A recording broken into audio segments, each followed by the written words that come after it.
Hello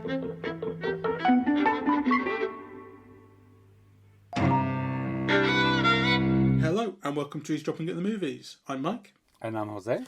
And today we're talking about Burt Lancaster, which is an obsession of yours recently. So why don't you tell us why we're talking about Burt Lancaster? Yeah, so first of all, this is a kind of special episode of Eavesdropping because it's really on a film star rather than on a film review or in a discussion of an individual film. And the reason why is because ever since the pandemic began, I had this project to look at Yuzo Kawashimi films. But also I was looking at noir, and then my Kawashimi films never arrived, and I thought, oh, well, I'll turn Burt Lancaster into a project because, you know, he'd done this whole series of very interesting noir films in the late 40s. And actually it has become an obsession. The more I find out about him and his career, the more interesting I find him. You begin to see patternings in the career. You begin to see a kind of a politics. Obviously, you also see a star aging and kind of, you know, going from box office status to kind of iconic status and being used kind of differently. But I think, well, two things really that are key to at least my obsession. Three. The first is that he's a pleasure to look at, right? He's a very beautiful man, right, who's got immense athletic grace. Yeah, like watching him move is a pleasure. But then there's a lot of films in which, you know, he does his own stunts, so he jumps and leaps or falls out of a tree, right? And he was a former acrobat, so all of those things are done with incredible grace. It's like watching a stair dancing or something. It's just beautiful to see. So that's the first thing. The second thing is that watching these films, you recognize the politics, right? So Burt Lancaster was what they called a Union settlement kid. Yeah, kind of the Union settlement was kind of like a social movement, you know, for self-improvement, for communities building community houses in which poor kids could study or do sports or, yeah, kind of to educate them but also keep them off the streets, right? And Burt Lancaster is a product of that, right? He grew up in East Harlem, right, which, you know, it used to be the immigrant neighborhood where all the poor Italians lived in the tenements and so on. That's where he grew up, right? And the Union house, the settlement house, was kind of something that he found key to his formation, you know, and he was basically a left-wing person throughout his life, yeah, kind of, you know, he was never a member of the Communist Party or anything like that, but, you know, he was, I suppose, the product of a Depression era Franklin D. Roosevelt kind of ethos. Yeah? He knew where he came from, and he was very conscious of the need of community and unions and so on, right? Kind of very unusual, kind of, you know, for a top star of the 1950s. And then the third thing that interests me is that you can chart about, you know, 40 years of changes in Hollywood in terms of both production, distribution, exhibition, you know, aesthetics, through charting Burt Lancaster's career through that. So, you know, he became a star in his very first film, The Killers, in 1946. And 1946 was the height of the studio era, right? It was, you know, the year which had most admissions. I think they had 90 million admissions that year, right? It was still the mainstream cultural event. People went to the movies once, twice a week. Yeah, kind of, you know, there was radio, yeah, but not much else. Television hadn't come in, certainly in a mass way in the United States, right? So he is somebody who began there, but almost immediately became a different type of star because, you know, in 1948 there was the Paramount decree. Yeah, kind of studios were asked to divest themselves of theater, right? Kind of, you know, monopolistic practices where particular studios, you know, controlled production, distribution, exhibition were disbanded, right? So he comes in at that very moment, and he comes in on contract, yeah, to an independent producer, Hal Wallace, working from Paramount, yeah, but with his own control, and manages, you know, from his very first contract to get the right to do one picture on his own, yeah. So, you know, he actually had freedom to do one one film on his own, and actually that freedom was exercised almost immediately. So a few years after making his debut, he, under Norma Productions, produced Wash the Blood Off My Hands. Yeah, kind of. That Kiss the Blood Off My Hands. So, Kiss the Blood Off My Hands. So it's a very intriguing story, right? And also the last thing I want to add to this is that he became a star quite late. Yeah, he was 33 years old, yeah, when he made his, his first film, really. And it was a complete accident. An agent, he was visiting his girlfriend, yeah, who worked as a secretary, and a producer saw him in an elevator and asked him to try out for a play. He tried out for the play. It was a big flop, but, it was enough to get him offered contracts, from like all the majors, right? And what's interesting about his trajectory, one of the things that fascinates me about kind of the formation of his character, because you wonder, who is this person? And this person is somebody who grew up in the Depression. He was born in 1913. So, the Depression started in 1929. The height of the Depression was in 1933, when he was 20, right? And he went off and joined the circus. Yeah, and if you think about what kind of a life a circus acrobat has in the middle of the Depression, where, they go from town to town, sometimes they get paid, sometimes they don't. He's mixing with all the subalterns of society, all the people, who are weird. Yeah, what kind of a person joins the circus, right? Yeah, it's a kind of a mentality. So he's in some ways exposed to the best and the worst that the culture has to offer, right? People's cruelty to vagrants and, yeah, kind of, and being out of money in the Depression, and, yeah, but also the collective, life of the circus, yeah, where, kind of, you might not get paid one week, but whatever you have, you share, yeah. So when Burt Lancaster becomes a career, the first 3 or 4, 5 films he does are noirs, right? So, he does The Killers, first of all, and then Crisscross, and then Brute Force, which is a prison film, and Kiss the Blood Off My Hands, and Desert Fury, which is kind of like a noir but in color. And of course, they are kind of, expressive of a generation and a mood, right? Like Gore Vidal writes very interestingly about, the post-war period, kind of, soldiers coming back from war, many of them suffering, trauma or suffering from trauma, right? Things like jobs and housing and everything kind of being unsettled, the sexual freedom that there was in those post-war years where people, the lingering idea that you were still about to die was very much in the air. The difficulty of going back into, previous relationships or forging new ones with people who hadn't experienced what, the men had experienced in the war. Yeah, noir is a kind of a context or a matrix for the expression of all of those things.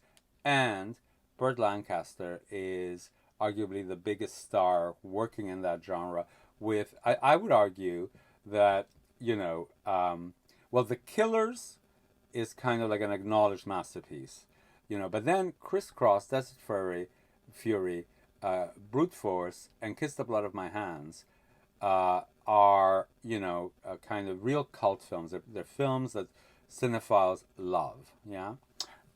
So all of those films that he did in the immediate post-war period are still alive in at least a sector of the culture. Was he a bigger noir star than Bogart?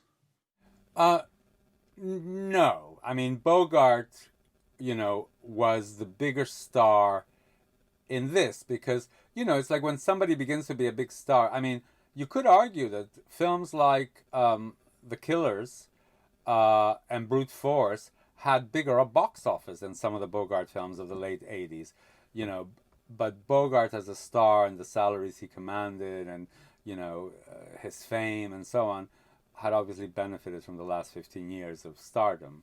So Bogart was the bigger star, but Burt Lancaster was the biggest of a new breed of male stars, yeah, of which, others would be people like Kirk Douglas, yeah, who came to kind of inhabit, that noir world. I think certainly in the 50s, he's a superstar, right? Like, actually, it's very interesting because I was looking at the top film stars of the period, and it's very interesting how, the popular imagination is often at odds with historical kind of fact, right? So the biggest, I was looking at this list online, and they say, the 15 top, the top stars in terms of box office. The top one is James Stewart, yeah.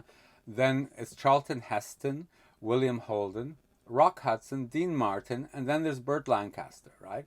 So, he's in the top kind of 7 stars of the 50s. And it's kind of, but there's a move already from, the period of post-war adjustment and then Eisenhower America, yeah, of the 1950s, where he develops a different type of persona, because what he does, beginning with The Flame and the Arrow, a Jacques Tourneur film from 1950, is he does what become to be called muscles and teeth role, right? Because, he was a very big man, blonde, wasp, muscly, very athletic, right? And he put, his experience of being a circus acrobat, to use in action films, right?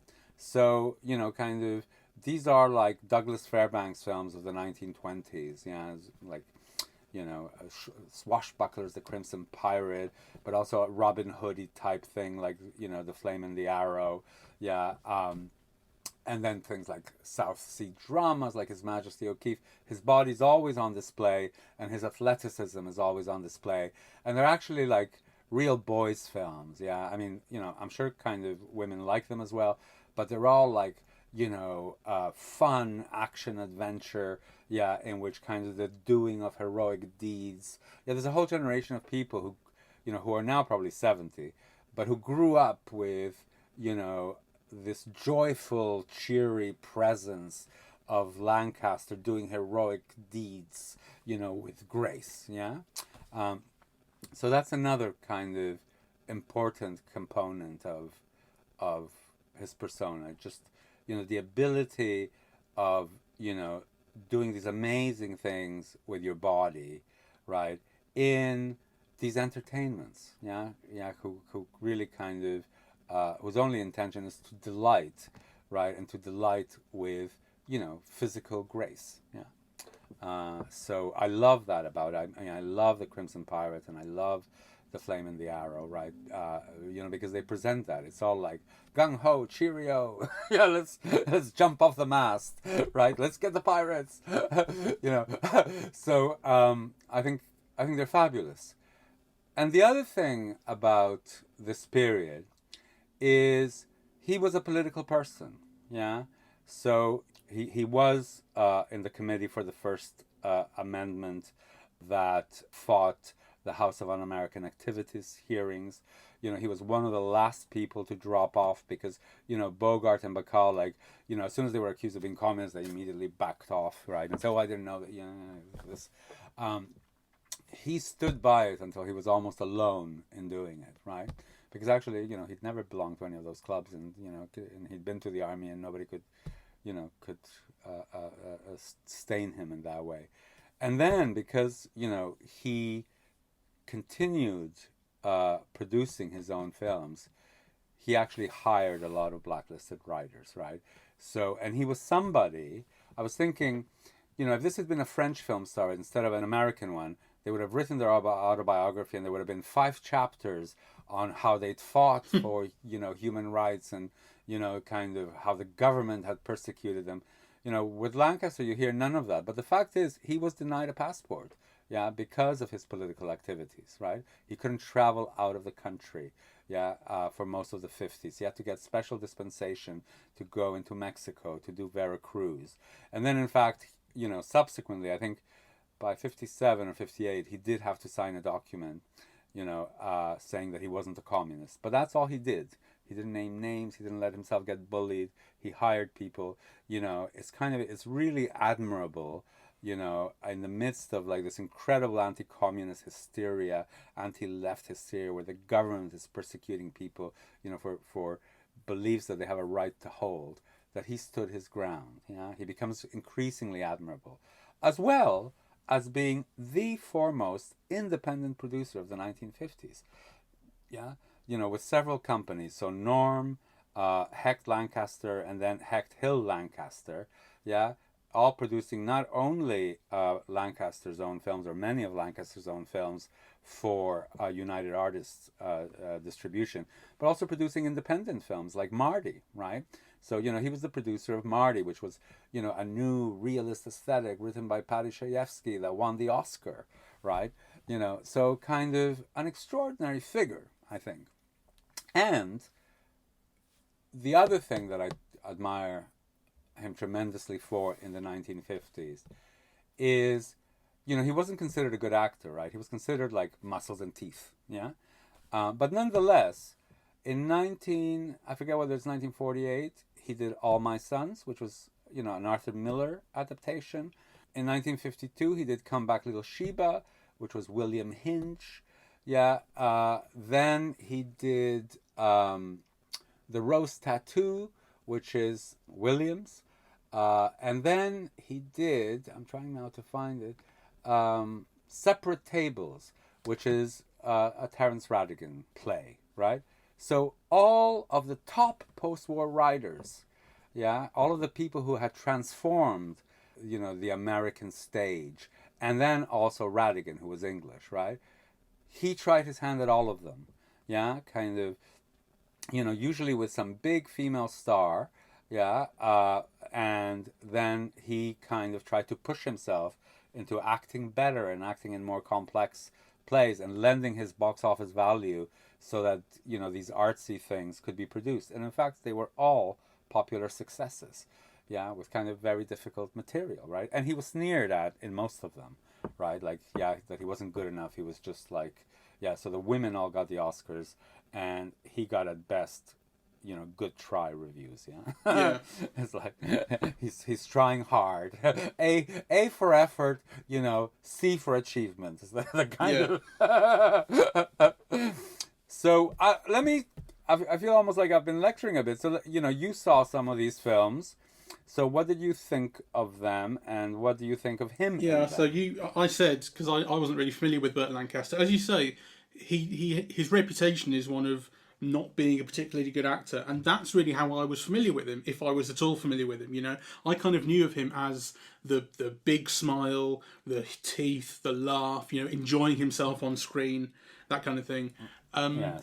But he won an Oscar, and Elmer Gantry, which is one of the films you recommended I watch, is the film I most enjoyed, and I think it's easily the best performance that he gave in the 5-6 films that I watched in the last few days of his. And one I suppose, the reason I think he works so well in it is because Elmer Gantry is a showman, and Yes. so is Burt Lancaster. And actually, it rather reminds me of when we saw The Greatest Showman, and I said Hugh Jackman fits that role so perfectly because you always feel like Hugh Jackman's showing off to you. There's something very similar about Burt Lancaster and Elmer Gantry.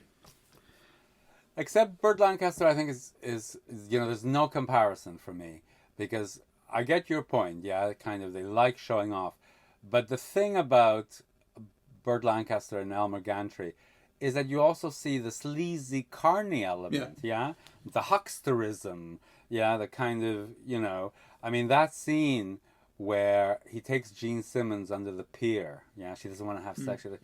Yeah, it's almost like, oh no, I'll respect you. Blah blah blah. Yeah, and then she falls. Right. That's so that kind of sleazy hucksterism charm. Yeah, he conveys that so beautifully in that film. Oh yeah, in terms of what the films do, that is not something that The Greatest Showman is interested in conveying at all. Any kind of complexity to that character. Although that's not to say I don't think Hugh Jackman himself could do it.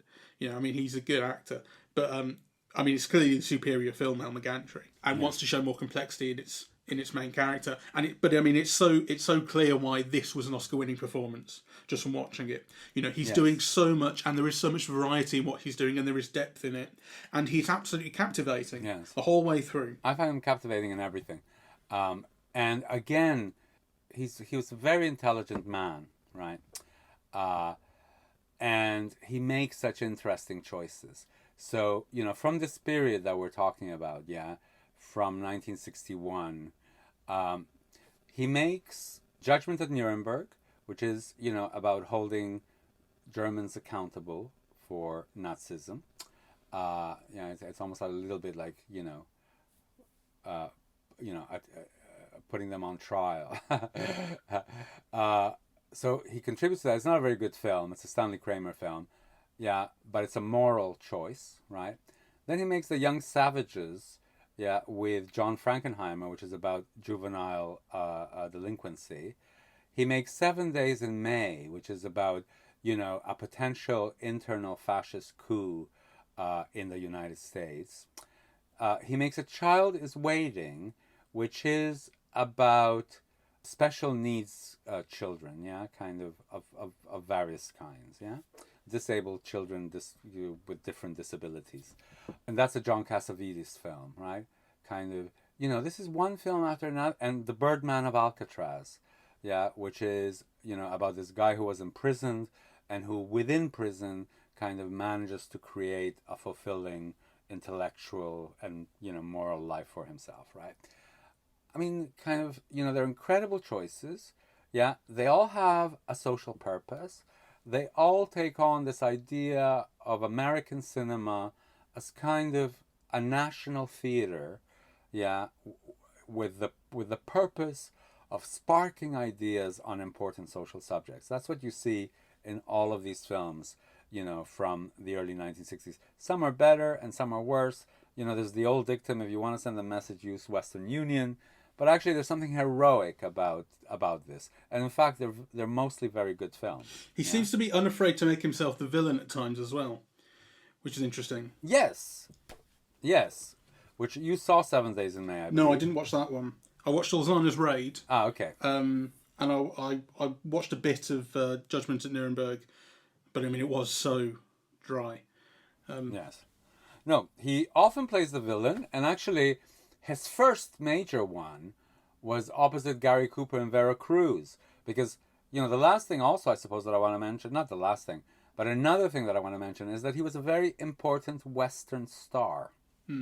It's a very important star of Westerns, right? So Veracruz was one of the sociological phenomena films of the 50s. It was a massive, massive hit, right?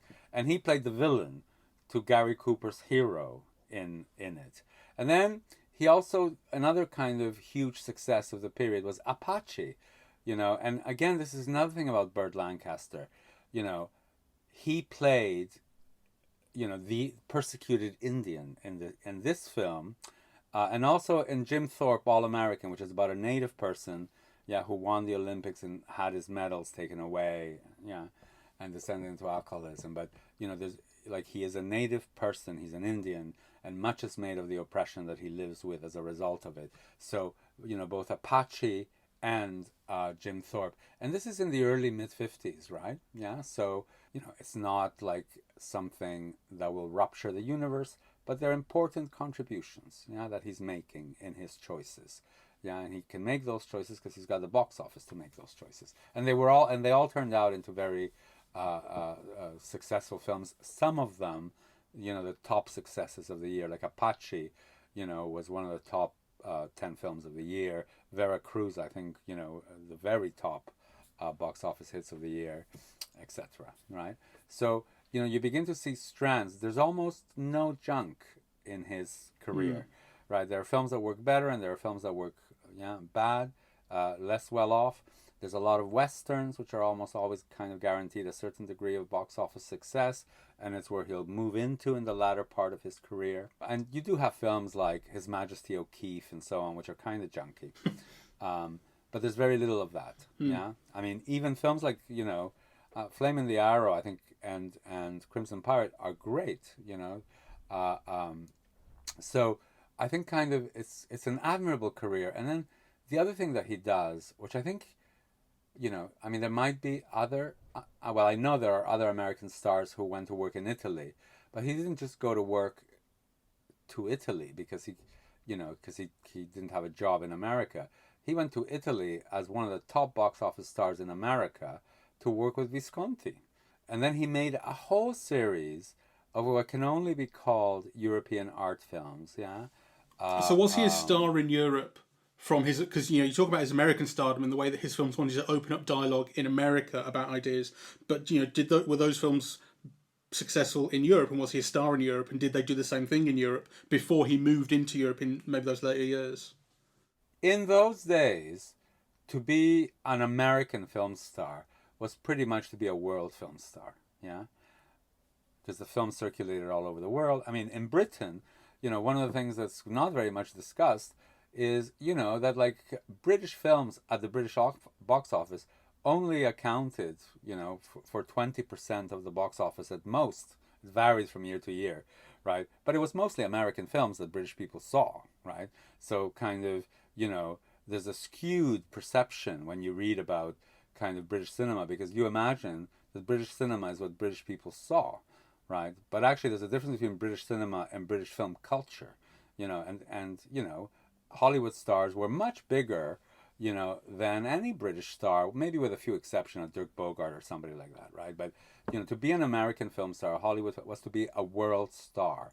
Except that then, particular stars have greater or lesser followings in individual countries. And Burt Lancaster had a great following in Italy, right?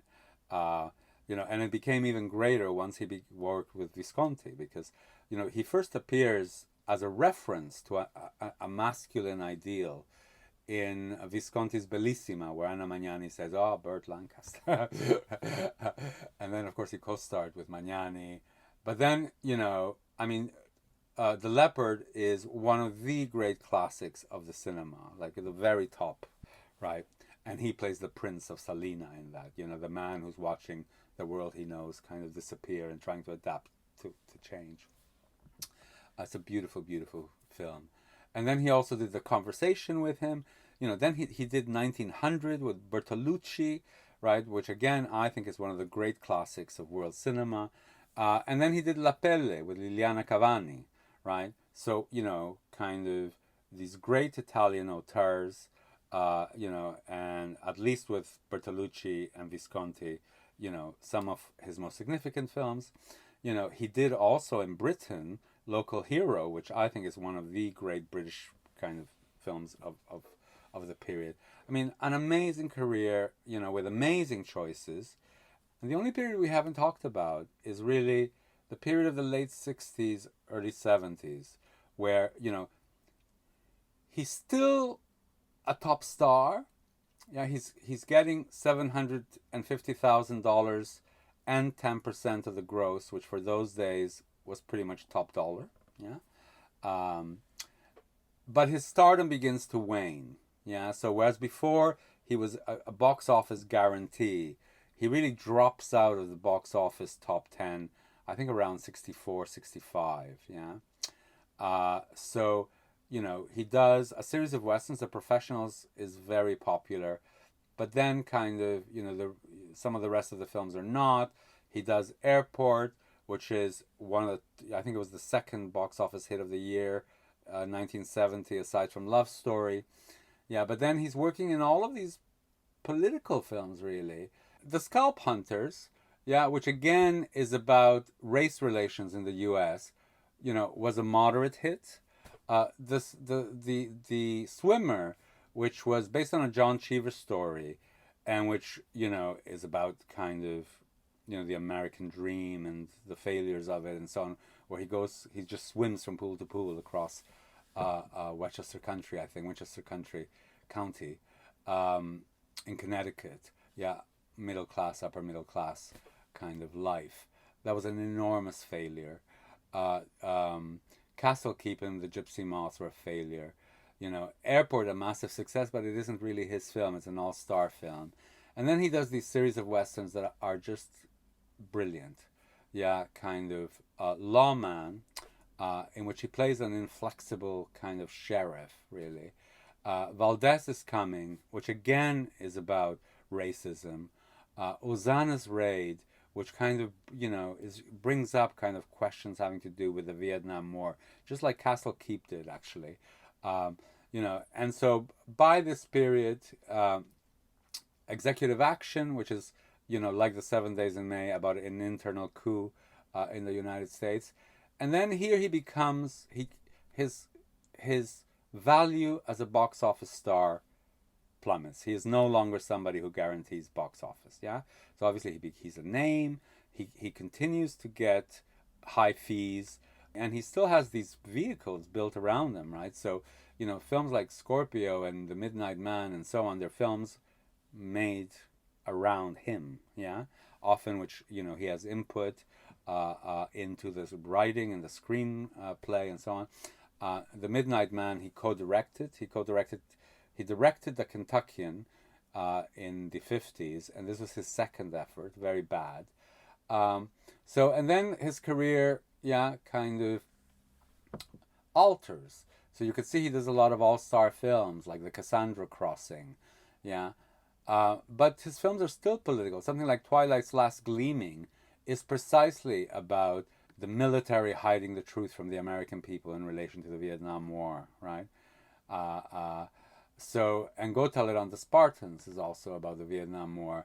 And then, of course, you have these great late performances like Atlantic City, which harken back, to his work in noir. So in Atlantic City, he plays, somebody who's running numbers, but who's already like over 65, who's actually a bit of a loser, and he's being kept by, a rich woman. But, he falls in love with Susan Sarandon, and he has one kind of last adventure, to be the gangster he always wanted to be. It's really lovely and endearing, and he's completely great in it. Yeah, but you can see the outline of a career. I can't think of an American star who's had a career like that. And particularly when you think of who his contemporaries were. Yeah, so you think of Kirk Douglas, you think of people like Gregory Peck or Tony Curtis, or if you think, because we have this, when we think of the 50s, a lot of people think of Brando or James Dean, or Montgomery Clift, but these were not the big box office stars of the period. I mean, even Brando does not figure in the top 15 box office stars, right? It is older stars like James Stewart, or Henry Fonda appears, or it's kind of young people like Rock Hudson, and William Holden, and Glenn Ford were like, the big stars of the 1950s, and Lancaster, of course, John Wayne as well. And John Wayne. So who we tend to think of as the 1950s were not de facto the most popular or most significant, or, they might have gotten maybe the most critical acclaim, but in terms of box office, these are the people. It's people like Burt Lancaster, right? And actually, the thing about Burt Lancaster is he often crops up. I think he crops up almost every year, actually, from about 47 till about 65. But he'll often crop up at number 19 or 18 or 20 or, And then actually there's a few years, 3 or 4 years, where he makes the top 10, But I think you barely see Brando in any of those lists. If you look at the Quigley list of box office stars, which is kind of the official industry list. So I'm going to control F on his name. So Burt Lancaster, so he's 16th in 50, 25th in 51, 24th in 52, 17th in 53, then he's 13th, then 16th, then 4th, then 15th, then 20th, then not in the top 25, then 19th, then 11th, then 10th. See what I mean? You get a kind of a different picture, right? He's one of the top stars of the 1950s. He was 6th of the, when they did it adjusted, in adjusted figures. He appeared in more box office successes than anyone. But this is the official industry list, and you can see that he really reappears throughout. And it's true that Marlon Brando appears more than I thought, actually. But the other people that reappeared, the John Waynes, the William Holdens, the Gary Coopers, the Dean Martin and Jerry Lewis, all those people. It's like kind of, when you think of the 1950s, you think James Dean, Marilyn Monroe, Elizabeth Taylor, yeah, and yet kind of. Well, yeah, that's kind of what I was saying. Like Burt Lancaster in my mind is this kind of cultural absence from the history of cinema, despite the fact he was a big star. Yes. Like so he has kind of there's something that seems invisible about his presence these days, whereas there really shouldn't be. And that's what fascinates me, because he's someone who did very little junk, yeah, who made really intelligent choices. Many of them are moral choices, yeah, that involved risk. And he appears arguably in as many great films as any of his contemporaries. I mean, and not only in America, but actually in Europe. I mean, The Conversation, The Leopard, 1900, Local Hero, those are great masterpieces of European cinema, I think, right? So I don't like Local Hero. So boring. I love it. Oof, I love it. And actually, I got a Blu-ray of it, and what I'd forgotten is how astonishingly visually beautiful it is. Yeah, how Chris Menge's cinematography is just gobsmacking, and it's something that I'd never noticed when I first saw it, right? Because you're just focused on the quirkiness and the humor, and and you're not paying attention to just how magnificent it is visually. So let's then go to this question of, we've established kind of the variety of things that he did in his career and the power that he had, and the morals, the morality which showed through his work. But we've also kind of established that he is not someone who culturally is stuck in the mind like his contemporaries. So why is that? Why is that? I think because he represents the best of America. Yeah, I think he represents, I think America had a period in the post-war period, where it was not only seen as the most developed, the richest, most democratic country. It had just won the war. It was super rich compared to other countries. It was democratic, right? And Burt Lancaster, with his body and his teeth and his smile, yeah, and also kind of, yeah, the concern for social justice that most of his films demonstrated and advocated, it's something that doesn't sit well in our current conceptions of what America is. This kind of. So you're saying that now, like in the last 5 years maybe, that kind of doesn't match up well. No, not in the last 5 years. I think I would argue it's post-Vietnam, post-Watergate, this idea of America. Right. The idea of America changed with, the Kennedy assassinations, Martin Luther King, the Vietnam War, Watergate. Those are all. So the kind of fall from innocence, fall from innocence, is that the right term? Fall from innocence of America in that period, the end of the hippie era, Watergate, the Vietnam War, everything becoming corrupt, evil. That coincided with a forgetting Burt Lancaster. There's a kind of cynicism in the culture now that doesn't jive with the earnestness, of Lancaster's career, right? So Kate Buford, in her biography of him, the title is An American Life. Yeah, that kind of his life and his career is somehow also symbolic of America at a particular period. But the America of that period, which I think is really kind of, has its roots in Depression America, a Rooseveltian ideas of society, the experience of war, then the experience of kind of the economic prosperity, what an American life, what was possible for an American life in 1950s, and its kind of beliefs and its aspirations, they don't sit very well with us at the moment, right?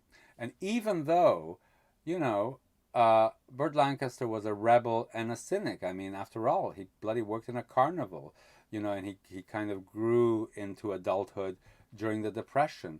So, there was a lot of sleaziness and hucksterism and what you need to get by and having to be street smart and so on, But that was in relation to aspiring to ideals that were believed in.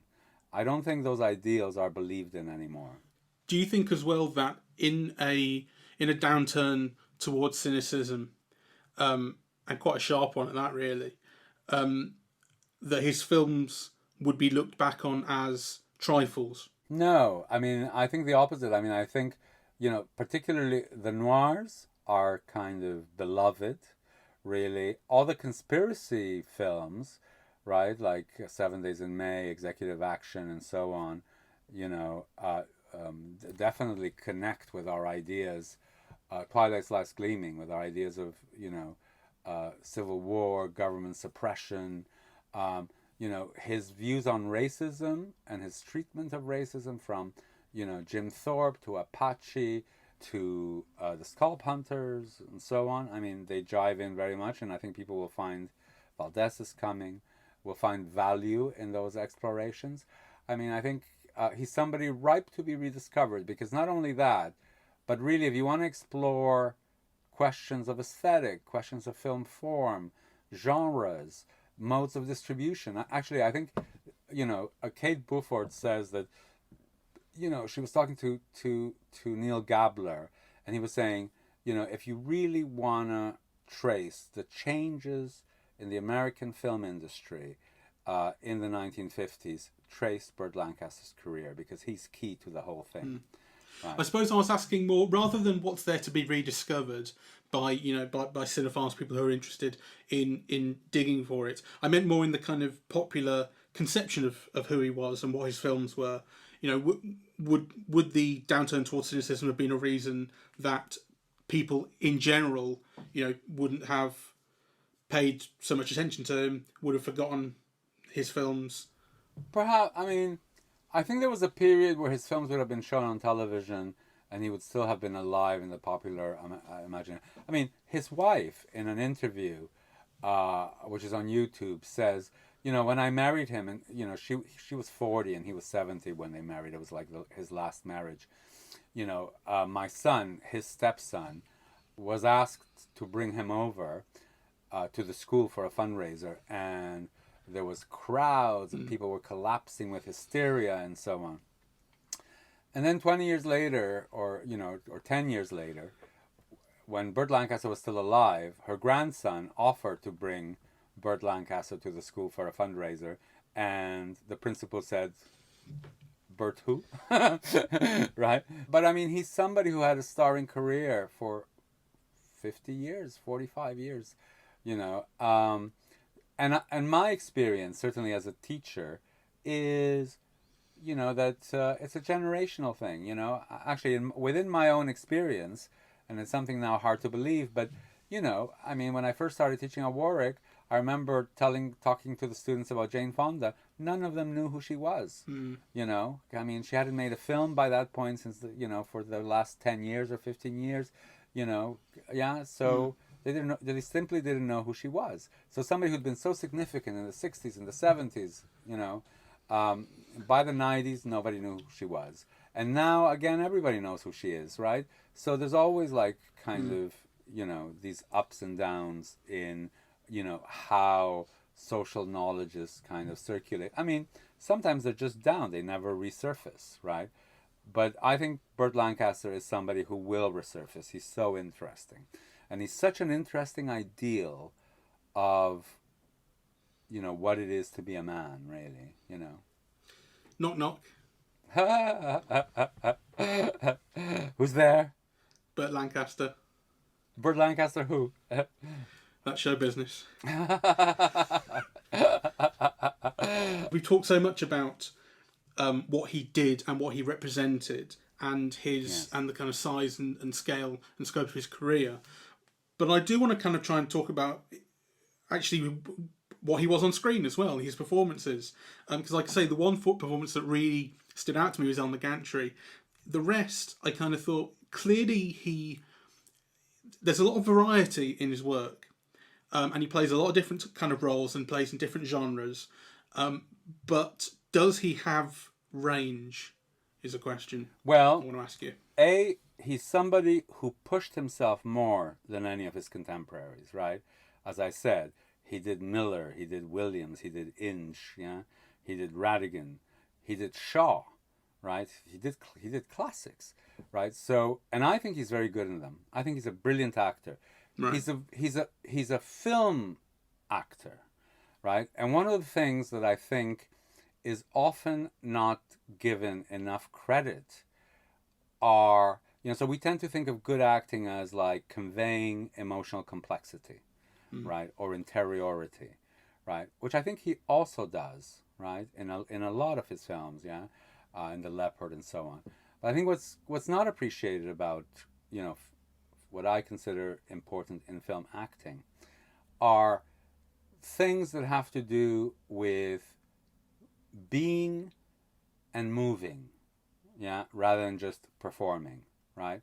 So, I think John Frankenheimer talks about directing him in a film, yeah, where he was supposed to fall off a motorcycle, and he practiced the fall 56 times, because how you fall off a motorcycle in a film is important, right? It conveys all kinds of things, right? Yeah. And it can be done in many different ways, and it can be done with fluidity and grace, or, you can think of different effects that you want that fall to have on an audience, right? Kind of, traditional method actors will rarely think of, rehearsing a fall 56 times. They'll want to think about the trauma they suffered in childhood and how that connects to their character. It's a different type of thing, but it doesn't make, what Lancaster brings a lesser thing. And I think actually, to me, it's kind of also key about acting in film. Yeah, the things of, kind of how you move, how you fall, how you perform athleticism, how you walk, how you run could be like critical, right? And actually Lancaster is somebody who took all of those things seriously. Now, what characterizes him also as different than other stars is that he's always conscious of the audience. Yeah, he is actually a showman, right? Like kind of, there are some bits in Trapeze where, he swings and, the way that he falls and he looks at the audience and he smiles with those big teeth. He is, he's conscious of an audience's pleasure, right? And of communicating with an audience, yeah? That kind of, his whole training, yeah, was to astonish, to delight, yeah, kind of an audience. And you see that in most of his performances. And again, that's different than our conception of acting or of good acting. But he not only did that kind of thing, but he is somebody who always tried, who pushed himself kind of to do things that he had to fight for, because, he is not who immediately would come to mind to cast in Tennessee Williams, right? So he always had to push himself into those roles.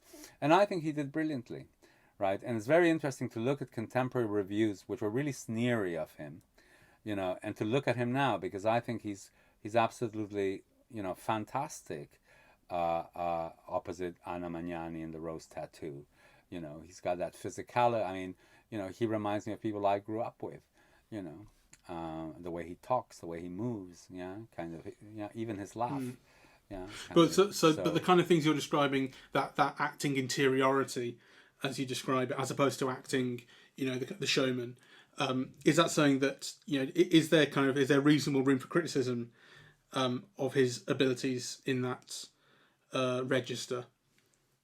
I think there might have been at the very beginning, right? Like, in those noir films, like, he is kind of, but not even, I mean, for example, in Crisscross, yeah, that you saw, yeah, that bit in the dance hall where he's just staring at Yvonne De Carlo dancing, and you could see all his jealousy and desire, and, and it's all acting with his eyes, really. And I think he's incredibly effective, doing that in those early films, and then for Louis Malle in Atlantic City or Visconti in The Leopard, he's just magnificent. He's as great as cinema's ever offered, in my view. Do you think then that there is a barrier to accepting him as a quote unquote serious actor because of his reputation, because of his image, that sort of thing? Well, perhaps, but I think, an argument can be made because, at the end of it, and at the end of a career, you leave all the faff and the noise and, the drum rolls, and what you have is the work, and I think, anybody who's interested can look for themselves, and I think there are few things more delightful in cinema for me, than watching him just move in The Flame and the Arrow, The Crimson Pirate, and Trapeze. I love kind of seeing him as this desiring man in all of the noir films, because that's who he is. He often plays losers who love the wrong women, and they're very romantic films. And actually, also what's unusual about him is that he's treated as this desiring subject, but often in the early films, he is there to be looked at, right? Like, his body is on full display. His body is part of what an audience pleasure in watching him is about, in a way that is very unusual up to that point, right? So I think he seems to also have people cast around him to help him stand out.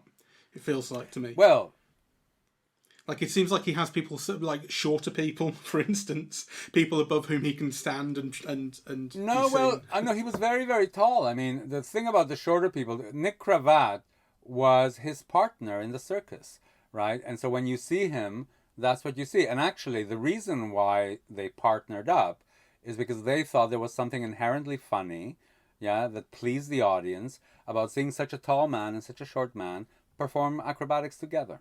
Usually with the short man holding the tall man up. Yeah. So that's showbiz, They reminded me of Gaston and his little mate from Beauty and the Beast.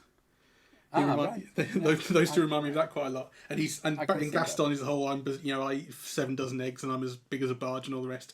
That seems to be Burt Lancaster all over. Yes. But just to go back to this idea that here is this magnificent work, and the thing about him being cast, opposite all these great people, to be honest, a star of his stature, would normally have boycotted those people, because the whole thing is you want to look good, and actually if you're acting opposite Barbara Stanwyck or Katharine Hepburn or Laurence Olivier, or, you risk making yourself look bad. So he was fearless, opposite Anna Magnani, Stanwyck, Hepburn, right? I mean, I was seeing this kind of rather not very significant Western that he did called Lawman, and in Lawman, he's opposite kind of Robert Ryan, J. Lee Cobb, Robert Duvall, right? I mean, some of the great actors of those years, and he's unafraid. He feels he can hold his own against them, and he does. Yeah, he was the Keira Knightley of his day.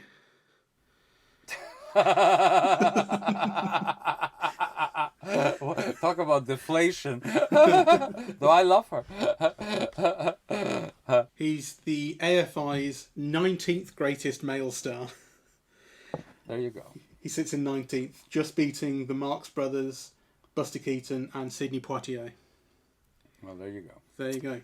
Anyway, it's been kind of a joy, because I have now seen all of his films up to 1985, excluding the work he did for television. I haven't gotten to it yet.